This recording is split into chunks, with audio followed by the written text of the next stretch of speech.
Presidenti Amerikan Donald Trump dhe presidenti kinez Xi Jinping pritet të diskutojnë për Iranin, Tajvanin, inteligjencën artificiale dhe armët bërthamore, ndërsa po shqyrtojnë zgjatjen e një marrëveshje kritike për mineralet sipas zyrtarëve amerikan që prezantuan paraprakisht vizitën e 2 ditore të Trump në Kinë këtë javë.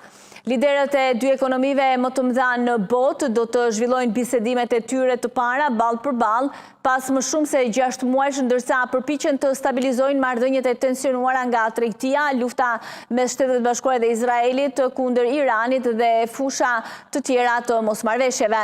Trump pritet të mbërrijë në Pekin të mërkurën përpara bisedimeve që do të zhvillohen të njëjtën dhe të premten. Kjo do të jetë vizita e tij e parë në Kinë që nga 2017.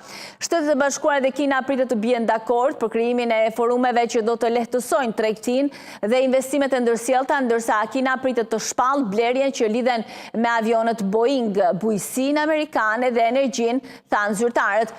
Planet për një bord tregtie dhe një bord investimesh mund të shpallen zyrtarisht në takim, por këto mekanizma mund të kenë nevojë për punë shtesë përpara se të zbatohen, tha një nga zyrtarët. 2 vendet do të diskutojnë gjithashtu zgjatjen e armëpushimit në luftën e tyre tregtare, i cili lejon rrjedhën e mineraleve të rralla nga Kina drejt Shteteve të Bashkuara, megjithse ende nuk është e qartë nëse marrëveshja do të zgjatet këtë javë, shtoi ai.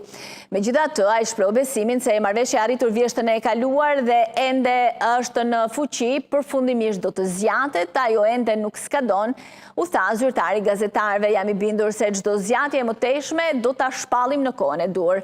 Ambasada kineze në Washington refuzoi të komentojë. Bisedimet Trump-Xi pritet gjithashtu të kalojnë në fusha prej kohësh kanë qenë burim tensioni mes Shteteve të Bashkuara dhe Kinës për fshirë Iranin, Tajvanin dhe armët bërthamore. Kina ruan lidhje me Iranin dhe mbetet një konsumator i madh i eksporteve të naftës iraniane. Trump ka ushtruar presion mbi Kinën që të përdorë ndikimin e saj për ta shtyrë Teheranin të arrijë një marrëveshje me Washingtonin dhe të jap fund konfliktit që nisi kur Shtetet e Bashkuara dhe Izraeli ndërmorën sulme ndaj Iranit në fund të shkurtit. Administrata Trump gjithashtu i ka bërë presion Kinës lidhur me marrëdhëniet e saj me Rusinë. Presidenti ka folur disa herë me sekretarin e përgjithshëm Xi Jinping për Iranin dhe Rusinë për fshirë të ardhurat që Kina u siguron këtyre regjimeve, si dhe madhrat me përdorim të dyfisht komponentet dhe pjesët, pa përmendur mundësinë e eksporteve të armëve, tha një zyrtar.